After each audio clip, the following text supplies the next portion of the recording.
What's up everyone, Tim here from Everyday Tactical Vids, and today we're taking a look at this product from SOG.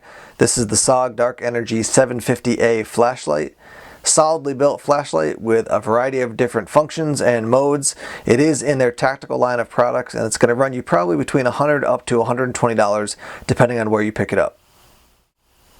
Let me give you some of the specs as we start off here. Your overall length is 6 inches, your weight is 6.6 ounces, your output is 750 lumens at the highest setting. Your burn time is going to be 105 minutes at that highest setting, and it'll be 32 hours at the lowest reading setting. The battery is a 18650 from Nextorch. The body is 6061 T6 aluminum, and it is a hard case black finish. Here's a look at the light from end to end.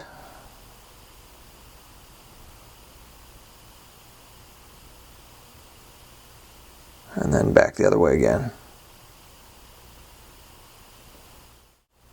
Here's a look at the rechargeable battery and the charger. Once again, this is the Nextorch 18650 lithium battery. I have browsed around online and the prices are pretty far ranging from $10 up to $25, but knowing that $25 is the high end, that's not a ton of money if you want to pick up an additional battery for this flashlight. Here's a look at the dark energy at the bottom, and then 3 other lights that are often carried as EDC or tactical lights. Up top we have the Streamlight Microstream, below that the Stylus Pro, then the Surefire Fury, and then down on the bottom once again is the dark energy.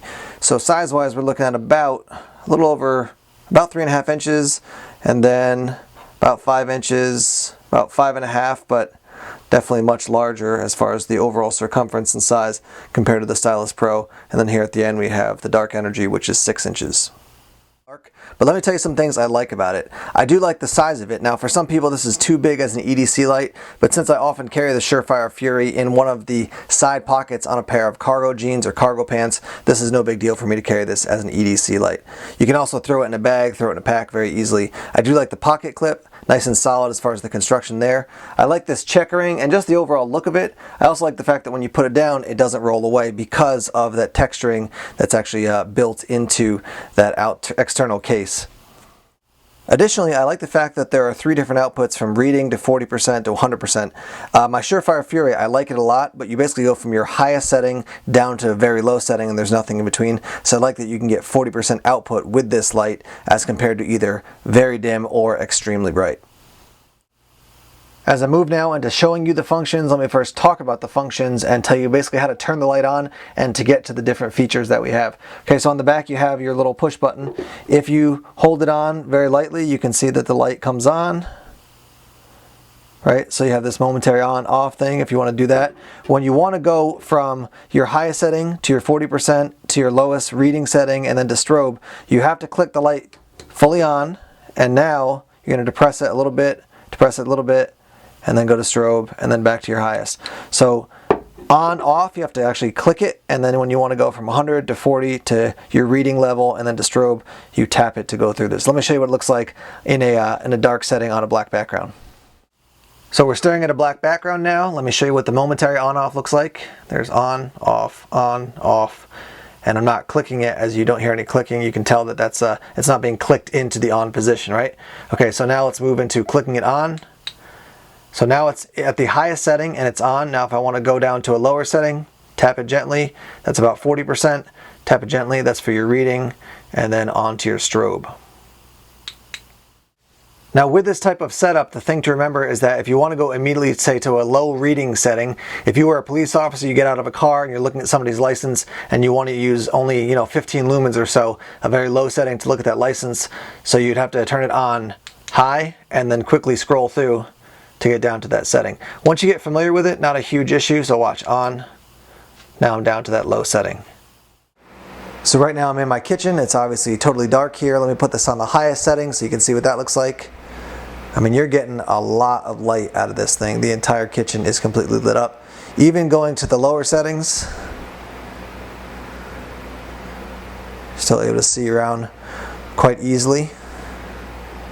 Now let's take it outside and test it out there. Okay, so I'm out in my backyard now, and we'll actually test the light out here. And as you see the light go on, there's lots of different technical terms that you should learn or be at least familiar with when it comes to flashlights. Essentially, the three main elements you want to think about is how hot is that center beam, how much light are you getting on both sides of that center beam, and then also, are you getting good light at a distance or only up close? So essentially, those can be wrapped up as, the hotness of the center beam, and then your spill, your flood on the sides, and then also the throw of your light. So at 750 lumens, we're getting plenty of light out at a distance. I mean, I could absolutely see a person if they were over by that tree in the corner that I'm shining it at, and that is at about 55 to 60 feet away. All right, let's drop it down to 40% power. Still quite a bit of flood on both sides. I would say you've got probably about a 30 foot spread when it comes to your flood, so I can still see a lot in the backyard even at this setting. And then down at the 15, I can still see, I mean, at this point it gives me about the same light, as a $10, $5 thing I'd pick up at Walmart or something like that. And then obviously your strobe is going to be for a distraction purpose. As I wrap up here talking about the SOG Dark Energy, I wanted to bring in two of my other favorite EDC flashlights. Up top we have the Surefire Fury, and that one has the Costa Ludus switchback attached to it. That's made by Theorem. And then down on the bottom we have one of the 511 ATAC flashlights. The 511, it's a great little kind of pen light, not super powerful, but a nice EDC light if you don't want something as large as the Dark Energy or the Fury. That 511 went through the wash on heavy cycle because I left it in my jeans, came out and was working totally fine. So very durable. Just a nice light, and I think it cost me around 20 bucks. That's definitely in a different category than the Dark Energy or the Fury. So let's compare these two lights. When it comes to the function of how you get to the different settings, I think the Surefire Fury has an advantage in that one. Using the momentary tapping of that switch, you can get it to go from the 500 to the 15 setting back and forth quite easily. I don't like the fact that you have to click on the SOG and then cycle through as much. It's not a major issue, but I do like the Fury a little bit more on that front. Obviously, both these are larger lights. The SOG is a little bit bigger than the Fury, but they're pretty much, they're close enough in size that if you're using one and then you switch to the other one, you're not going to notice a huge difference. As far as the design, I actually like the SOG Dark Energy better. It feels more rugged and sturdy to me, and I like. When it comes to durability, the Surefire Fury has been great for me. I've had it for about 2.5 years, no issues whatsoever. The SOG Dark Energy seems very sturdy. I don't expect to have any issues with it, but I got to carry it and use it as an EDC for a couple years before I can talk about that long-term durability. A definite plus for the SOG Dark Energy over the Surefire Fury is that it comes with a pocket clip. The fact that it has a clip period is nice, and then I think it's actually quite a nice and usable pocket clip as well. That pocket clip you see on the Surefire Fury is actually attached to the Costa Ludus switchback. If the Surefire Fury came with a pocket clip, I think that would be a major move in the right direction for them.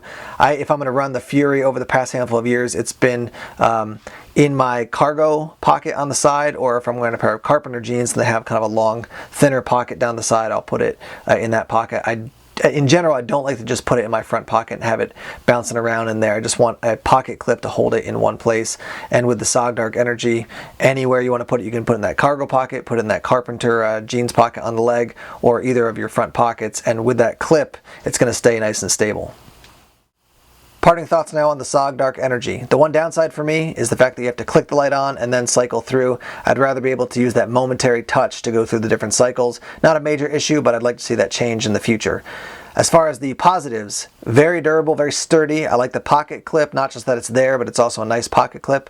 I like the fact that you have a variety of different cycles, so high, medium, very low. I'm not going to use the strobe often, but if you're someone who does use strobe, now you got the strobe built into this as well. And I like the fact that it comes with the Nextorch rechargeable battery and the charger, and also that battery that it comes with has the smart technology, so you're not going to overcharge it. You still want to be aware, but that technology is built in so that you're not going to fry the battery or cause any major issues as you're charging it. So overall, very nice flashlight. I will continue to use this and probably swap back and forth between this and my Surefire Fury to compare them more and more, but I definitely like the SOG Dark Energy quite a bit. Thanks for checking out the review. As always, if you haven't done so already, please subscribe to Everyday Tactical Vids here on YouTube. Like us on Facebook, follow us on Twitter, check us out on Tumblr, and we're also on Instagram.